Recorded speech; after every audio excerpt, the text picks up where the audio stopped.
Mám tu teraz pre vás takéto vysvetlenie. Skúste sa pozrieť na tieto dve vajíčka. Aký je medzi nimi rozdiel? Na prvý pohľad možno nie veľký. Zvonka vyzerajú úplne rovnako.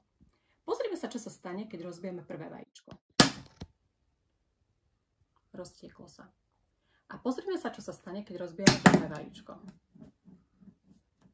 Je popraskané, ale zostalo celé.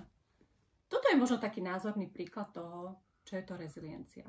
To druhé vajíčko bolo uvarené. Počas určitého obdobia bolo vystavené iným podmienkam, ktoré zmenili jeho vlastnosti a štruktúru. Toto by sme mohli implementovať aj na človeka.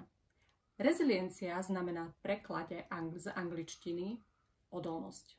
Rezilientný človek je človek, ktorý je fyzicky aj psychicky odolný a má veľkú vnútornú silu. Rezilientní ľudia dokážu prekonávať životné výzvy, prekážky a neúspech s nadhľadom.